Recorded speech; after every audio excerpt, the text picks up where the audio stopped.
फट फट फट की जोर से आवाज हुई। सीमा को लगा कि पटाखे फूट रहे हैं। वो डर के मारे घर से बाहर निकली। देखा तो सामने योगेश यानी कि पतिदेव एक बुलेट बाइक पर बैठे हैं।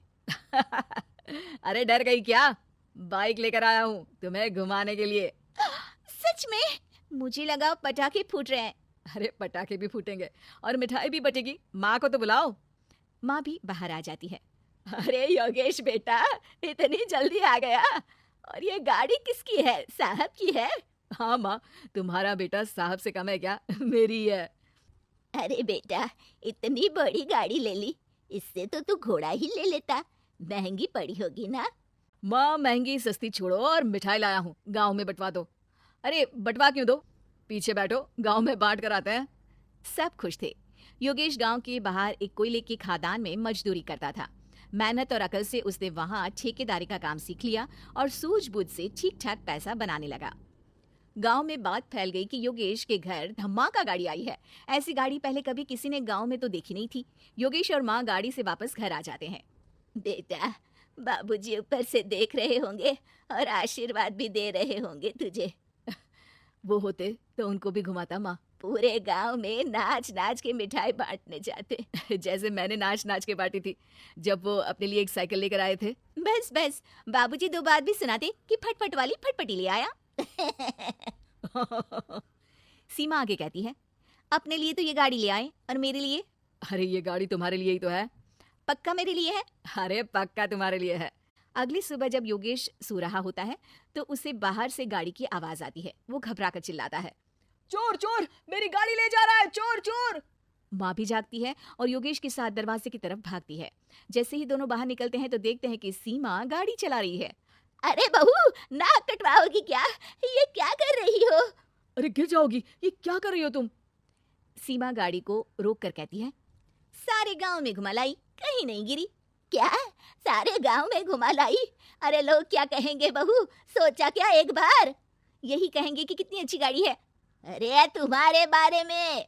हाँ, कहेंगे ना कि देखो कितनी अच्छी गाड़ी पर बैठी है। बहू गाड़ी रखकर योगेश और सासू माँ के पास जाती है। तुमने कब गाड़ी चलाना सीखा? हमारे बाबूजी के पास पुरानी स्कूटर थी, सीख ली। फिर स्कूल में एक मास्टर जी भी ऐसी ही गाड़ी लेकर आते थे, उन्होंने सिखा दी।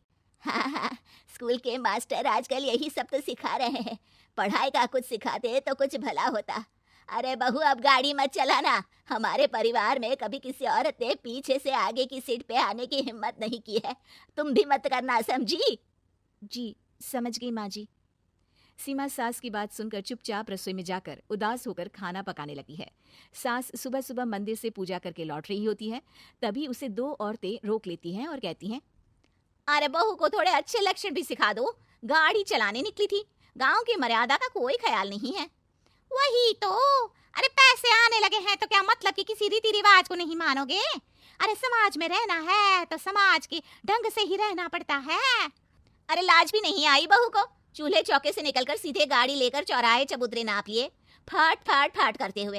अरे कुछ कह देना उसे। अरे ये क्या कहेगी, बूढ़ी सास है, इनकी थोड़ी ना चलती होगी घर में। हाँ, बहू की ही चलती होगी, मर्जी भी और गाड़ी भी। सास सब सुनकर घर आती है और बहू को चिल्ला के बुलाती है, अरे नाक कटवा दी सबके सामने गाड़ी चलाकर। औरत जात गाड़ी नहीं चलाती। शहरों में तो 4 पहियों वाली गाड़ी भी चलाती हैं और हेलीकॉप्टर, हवाई जहाज भी। शहर में थोड़ी ना रहती हो मैडम साहिबा। आज के बाद गाड़ी से ही नहीं, यूं भी निकलना बंद तुम्हारा घर से। माँ सही कह रही है, कहीं भी जाना हो तो मुझे बता देना, मैं लेकर चलूंगा। आज माँ को तुम्हारे कारण कितनी बातें सुननी पड़ी। इतना कहते हुए योगेश वहां से चला जाता है। बारिश की वजह से कारखाने के रोड पर कीचड़ रहता है, इसीलिए योगेश गाड़ी घर रखकर जाता है और किसी से लिफ्ट लेकर कारखाने पहुंचता है ताकि नई गाड़ी गंदी ना हो। लेकिन शाम को इतनी तेज बारिश होती है कि उससे वापस आने का कोई साधन ही नहीं मिलता। बारिश बढ़ती जाती है, रात के 11 बज जाते हैं। रास्ते में एक नदी का ब्रिज है, अगर उस पर पानी आ गया तो योगेश कारखाने में ही फंस जाएगा। पूरी रात भूखे प्यासे बितानी पड़ेगी। घना अंधेरा, बिजली की कड़कड़ाहट और तेज बारिश। राजेश डर भी रहा था, ठंड से कांप भी रहा था।